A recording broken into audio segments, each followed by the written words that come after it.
Guys, welcome to my channel.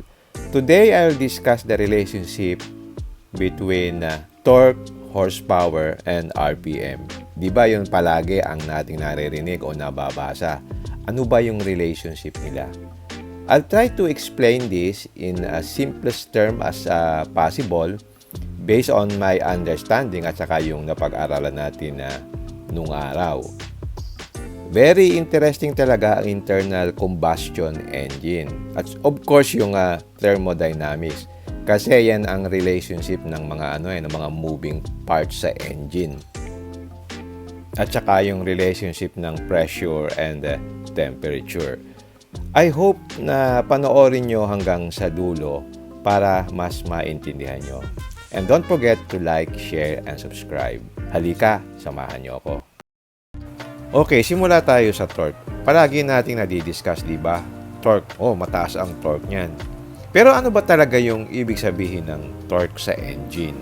Ang definition kasi ng torque is a way to measure force. Specifically, is the measurement of the rotational force within your car engine at the crankshaft.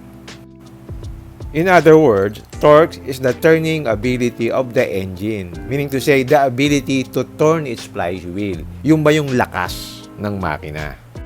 Bale, ito yung power na nagdadala ng car para gumalaw o tumakbo o mag-accelerate.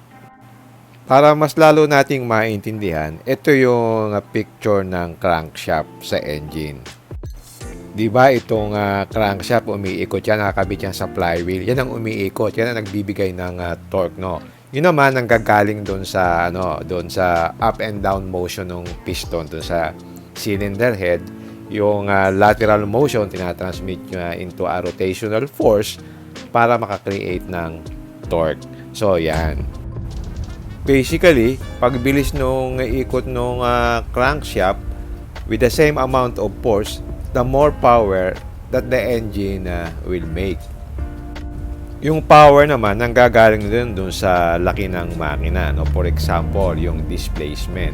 Ano ba yung displacement? Diba, lagi narinig na 2,000 cc o 2.4 liter or 3 liter. Ibig sabihin ng liter is equivalent to 1,000 cc.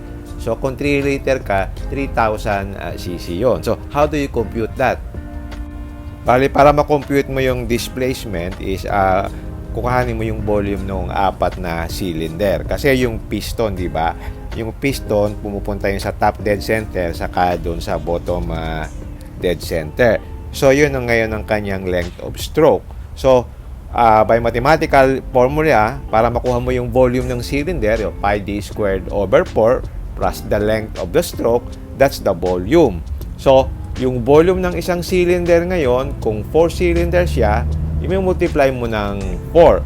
So, kung halimbawa 2,000 cc o 2 liter ang makina mo, yung isang cylinder niya is 500 cc. 500 cc times 4 is 2,000 cc. That's how you compute yung displacement ng makina.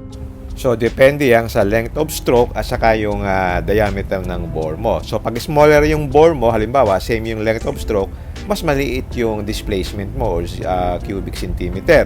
Pag malaki naman yung bore and same length of stroke, syempre, mas malaki yung volume ng cylinder. So, that's how you size the engine.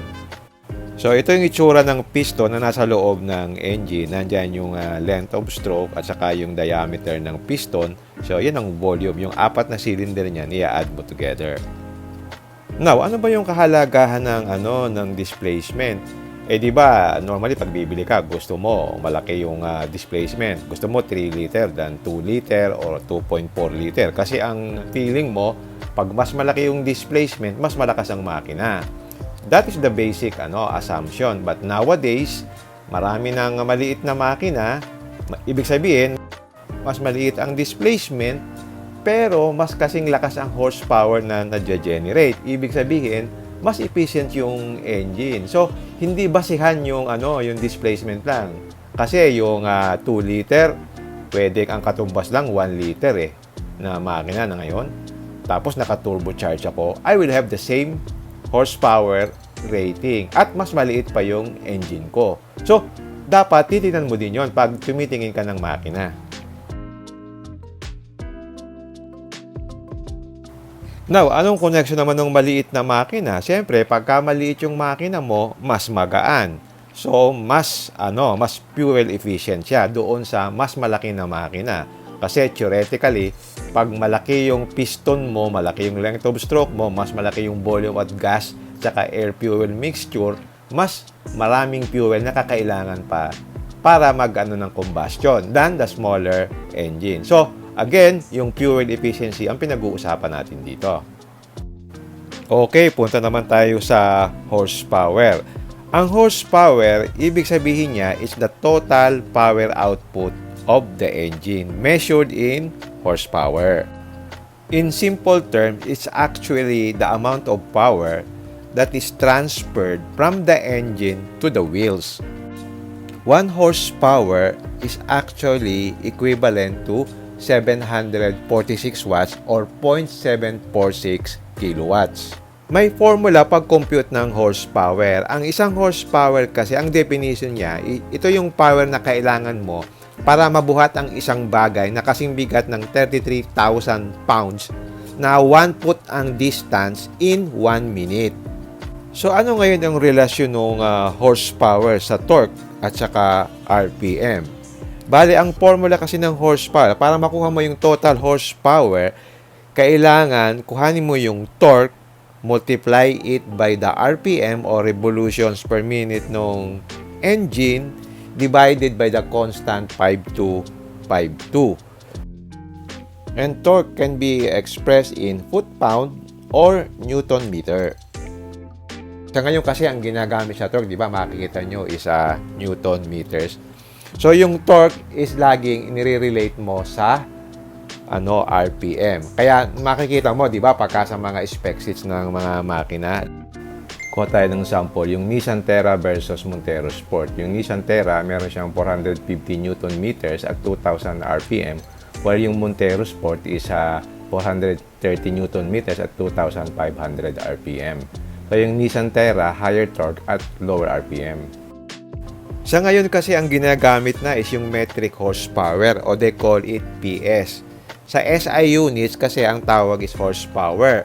So, yung horsepower sa PS, pareho lang yan, pero magkaiba yung value. So, pagka PS, imumultiply mo pa ng 0.986 para ma-convert mo sa horsepower. Kasi 98.6% lang of mechanical horsepower ang isang PS. So, balikan natin yung formula. Horsepower is equal to torque multiply it by the RPM. So, based on the formula, you can actually increase the horsepower by increasing the RPM and maintaining the torque. That's why, di ba, kapag bumibilis yung takbo mo, bumibilis yung RPM, yung horsepower mo lumalaki.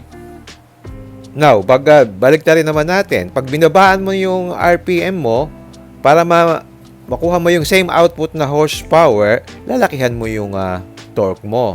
Yan ang magandang topic ngayon. So, theoretically, yung kotse na with more horsepower than torque will always be quicker since this gives the car the acceleration and speed. But then again, meron namang limit on how fast you can spin the engine. Kaya nga, di ba, meron tayong tinatawag na red line.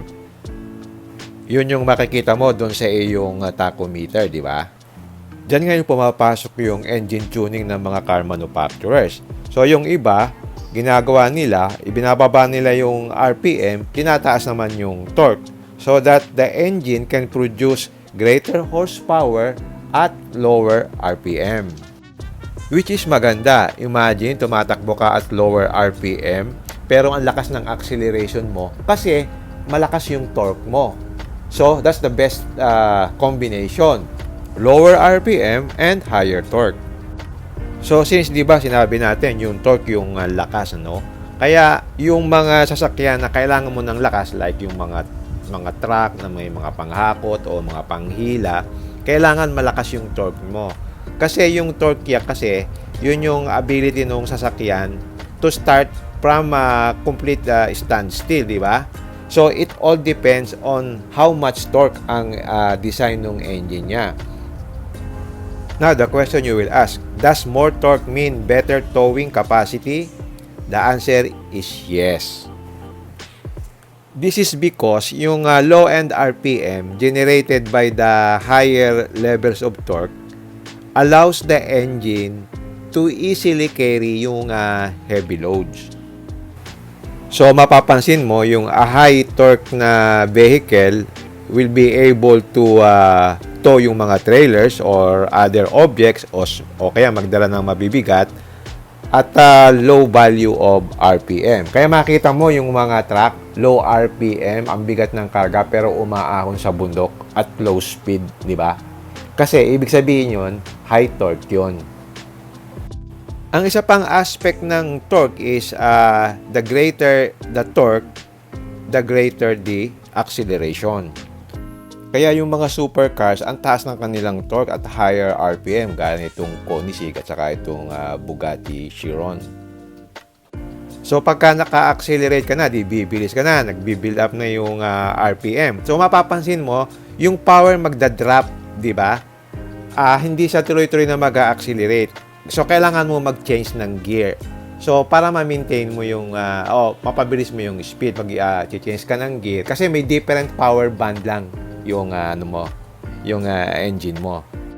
At isa pa, kapag ka umaahon ka, pag mas maganda yung torque mo, mas malakas sa ahon. Kasi, di ba, pagka umaahon ka, merong added pull of gravity yan. Hinihila ka pababa, no?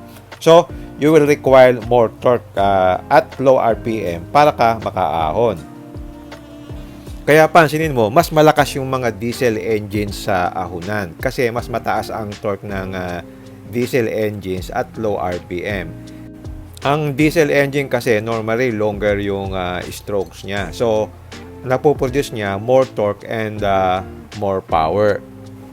Bali, the more pressure ang nabibuild up niya due to the longer stroke sa cylinder, so the more torque ang napoproduce.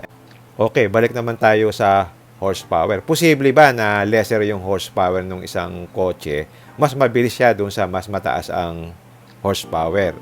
Pwede. So, ang titingnan mo dito, yung power to weight ratio. So, halimbawa, dalawang sasakyan, mas mabigat yung isa, same engine siya, siyempre, mas mabilis yung mas magaan yung makina kasi you need less power to propel the vehicle. So, a good example is, halimbawa, meron kang sakay na 5 sa kotse mo. Mas kailangan mo ng mas maraming power to gain the same speed as compared kung nag-iisa ka lang. Di ba? Pagka nag-iisa ka lang, counting power lang kailangan mo, bibilis ka na. Okay, let's summarize. So, pag bibili ka ng sasakyan, so, tingnan mo yung specs. Ano ba yung kailangan mo? Yung horsepower, ano yung torque, and at what RPM. So, mapapag-aralan mo kung ano yung importante sa'yo, depende sa gamit mo ng sasakyan. So, hindi porke maliit yung displacement niya, mahina yung horsepower. Hindi na ngayon kasi may mga maliliit na engine, mataas na ang horsepower. So, how do you increase the horsepower? Maraming ways of increasing the horsepower. Ang pinaka-popular na pag-increase ng horsepower is nag-a-add ka ng turbocharger. Bali, kinukuha mo yung exhaust gas to increase the pressure doon sa engine. Without increasing the size of the engine, you increase the horsepower rating. Yung iba naman, nag-i-install sila ng cold air intake. And yung iba naman, nag-i-install ng mga aftermarket na exhaust system. So, maraming paraan to increase the horsepower. Kaya, ang ganda ng relationship, diba, ng torque, ng horsepower, saka ng RPM.